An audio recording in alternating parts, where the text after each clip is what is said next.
Olá a todos, o meu nome é Caio Eduardo, sou psicólogo e preceptor do projeto PET Saúde do município de Nova Floresta e hoje eu fui convidado para falar um pouquinho para vocês como poderia ser realizado um plano de segurança e proteção ao suicídio. Esse plano é dividido em 7 passos, alguns deles hierarquizados, ou seja, se o passo anterior não deu certo, você tenta o próximo. Então vamos começar pelo primeiro passo, naquele onde nós devemos identificar os sinais de advertência. Que sinais são esses? Alterações emocionais, situações de extremo estresse ou determinadas situações em que aquela pessoa já vivenciou anteriormente e entende que ali normalmente inicia uma grande crise ou uma crise forte ou pode agravar o momento em que ela está vivenciando. Reconhecer esses sinais é importante porque no momento em que se percebe eles, pode-se agir preventivamente. Ou seja, se eu estou sentindo alguma coisa, se eu estou vivenciando algo que anteriormente, na minha experiência, eu consigo perceber que me levará a uma crise ou a uma piora do meu quadro emocional, eu já devo ficar atento e passar para o próximo passo. O segundo passo seria desenvolver estratégias de enfrentamento. Que estratégias são essas? Em geral, tirar o foco do interno para o externo.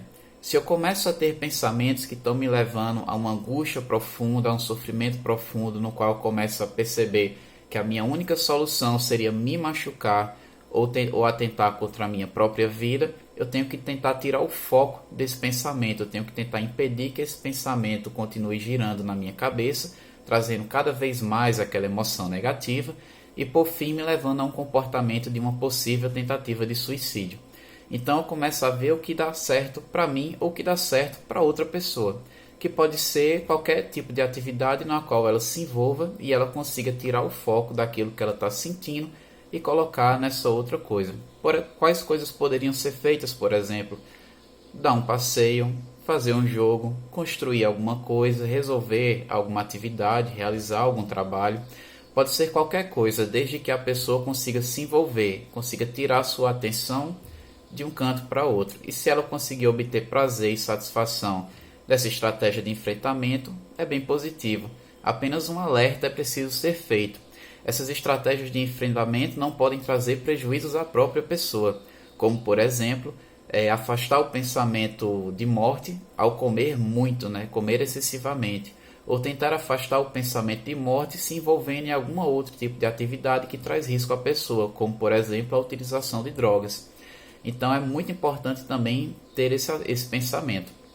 O terceiro passo seria aquele que é identificar contatos e cenários sociais que pode fazer essa pessoa se sentir bem e se afastar desse momento em que ela está vivenciando, no qual ela possa se distrair e possa tirar alguma satisfação.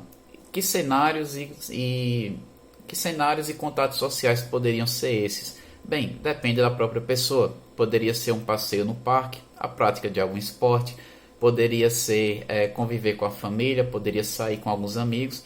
O importante é identificar o que é que daria mais certo e estar ao alcance daquela pessoa. Um cenário na qual ela pode se envolver e, se for social, tende a ser melhor. O quarto passo seria aquele realmente de entrar em contato com algum amigo, entrar em contato com algum familiar ou pessoa de confiança, para que essa pessoa possa dividir e compartilhar o momento em que ela está vivenciando. Então, realmente é importante identificar quais pessoas estão disponíveis, para uma eventual ligação telefônica, uma eventual visita, mas de modo que aquela pessoa que está em sofrimento consiga encontrar algum apoio emocional, consiga dividir um pouco a carga que ela está passando.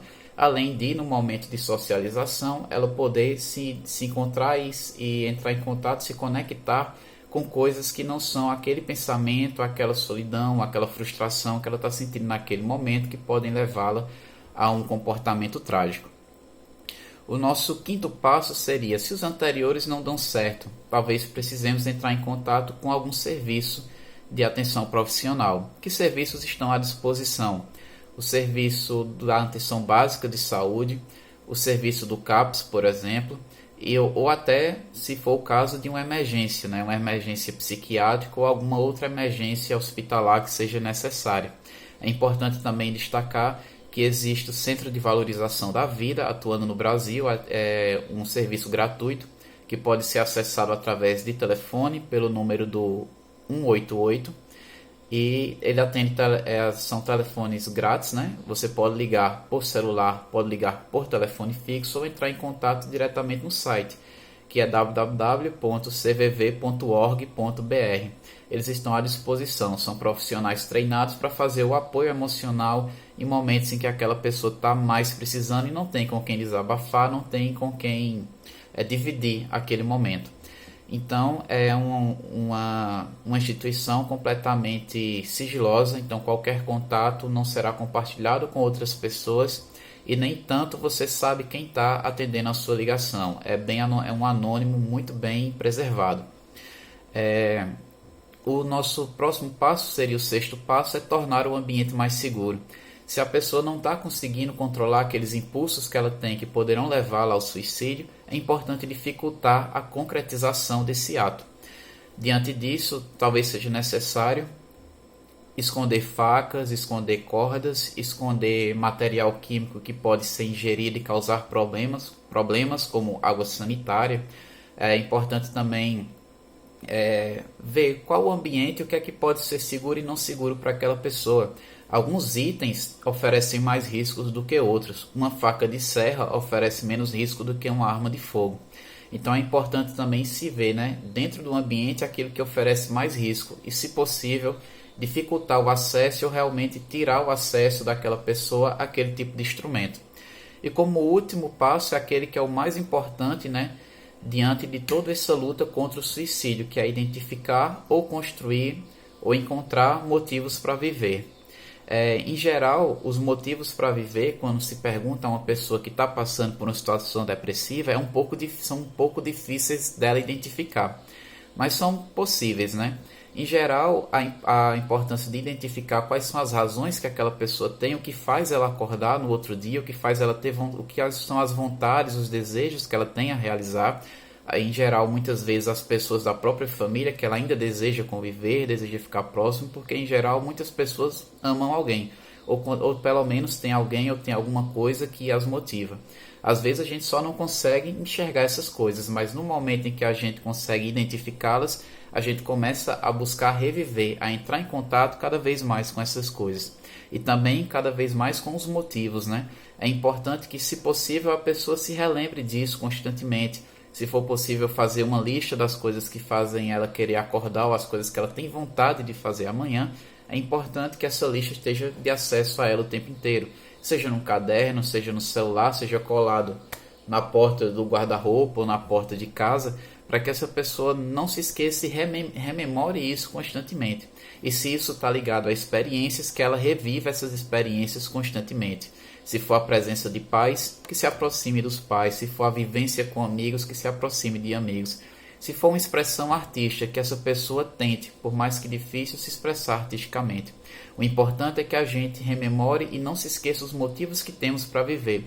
E com frequência esses motivos, que algumas vezes são timidamente colocados numa primeira listagem, começam a ser mais esmiuçados. Começamos a explorar as razões para aquilo.